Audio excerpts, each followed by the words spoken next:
What is your set for the most part? Because I started mastering during the pandemic, I didn't have access to the studio or anything, so I got the Beyerdynamic DT 1990 Pros, and I kind of just got so used to them that I pretty much am using them like 100% of the time. I felt like it was a bad thing to just say that. Like, I kind of felt nervous. I thought they'd be like, that's not okay, Right. but it sounds good. I had somebody, I told them once, and they were like, this probably sounds whack. And I was like, what about that song like I did for this artist that you mixed? And he was like, that sounded fire. And I was like, well, It was in yeah, I was dope.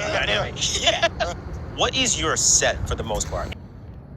Yo, I wanted to make a video about the DT 990s and just say, yo, man, I made a little comment about, I remember the Sennheiser HD 280 Pros, HD 280, yeah, Pros being the holy grail, what you were trying to get to. And for people to hate on the Beyerdynamic 990s, bro, there's no way. Besides that, I wanted to speak on actually using them.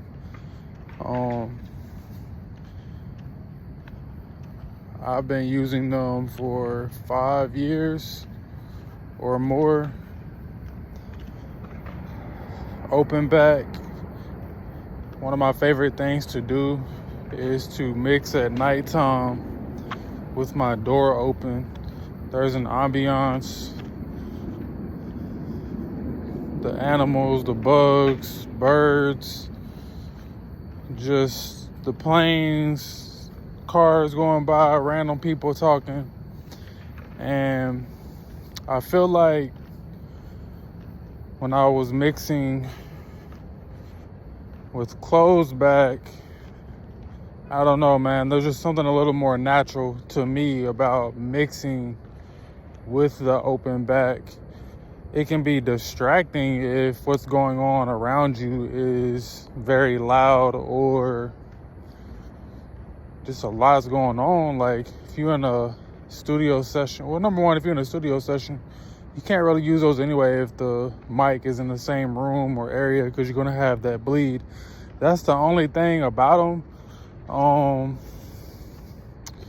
that I don't like. But I mean, that's just the nature of the design. They're open back, so you're gonna have bleed if you're trying to record.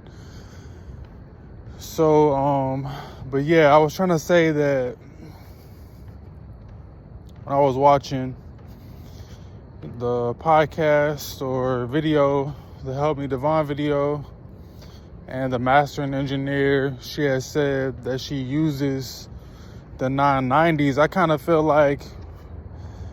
like she kind of respectfully, like she kind of settled into the interview at first. It may be like a little bit of my ignorance as far as like how she's viewing her peers or herself amongst her peers, them being people that are tenured and have enough accolades for Help Me Devon, the platform, to be interviewing them. So point is, once she kind of settled in, I feel like her energy or whatever, she went into saying, yo, I used these headphones and I didn't know that they were even frowned upon. Again, like coming from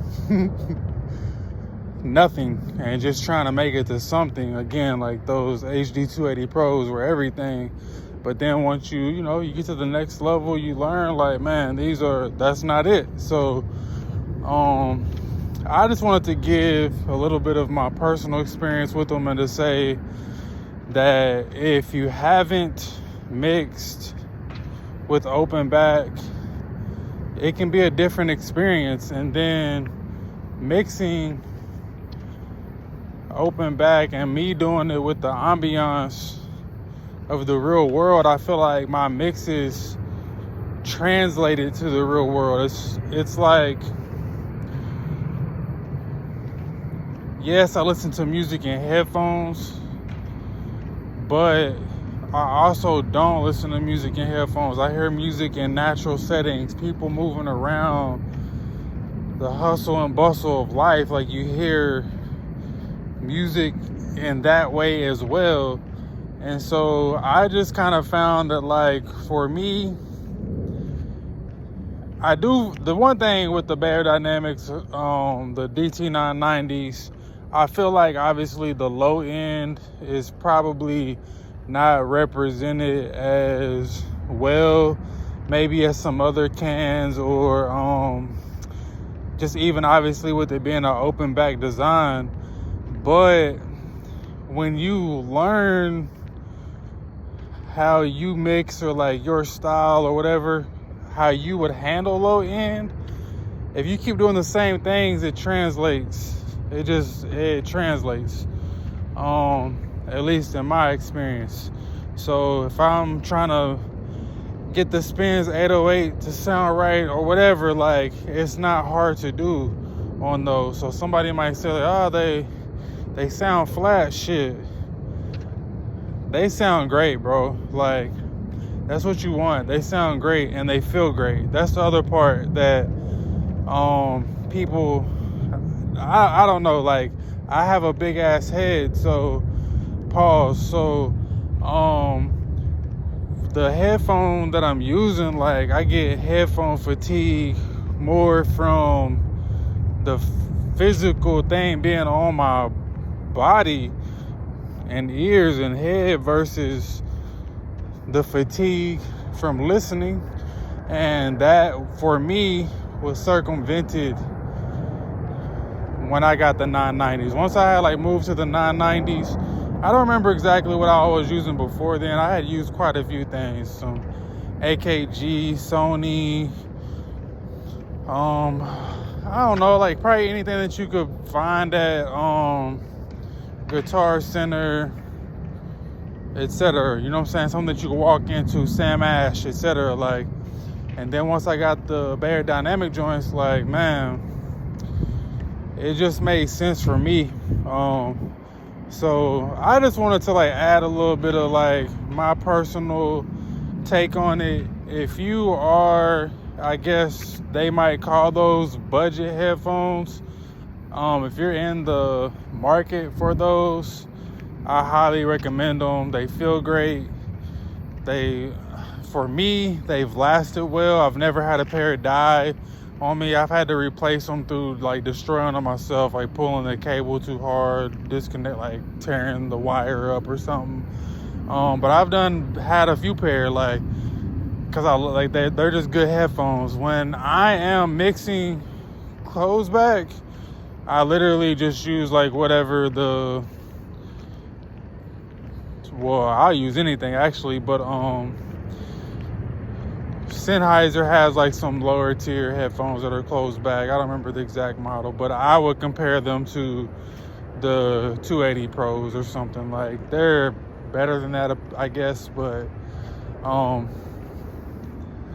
I feel like using what you have and learning what you have is more important than the comparison game of what gear you're going to be using.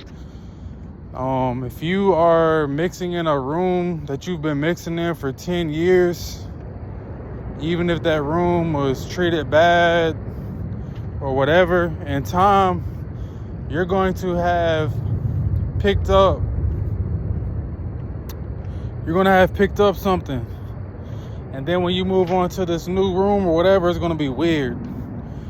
The mixes are going to probably be not balanced the same. Like, it's and of course that depends on the person, like the scenario or whatever, but in general, that's what I'm saying. So the DT990s, definitely check them out if you haven't already. If you've never mixed with open back design, I recommend doing it. And then, yeah, if you could get, like, a nice ambiance, I've been a few places. Probably my favorite place that I ever made music at in the 990s was on Myrtle Beach. I was on Myrtle Beach one night, a few nights, and just being by the ocean, making music through that, like, it was a vibe for sure. But yeah, that's my take, man. Y'all let me know what y'all think, for sure.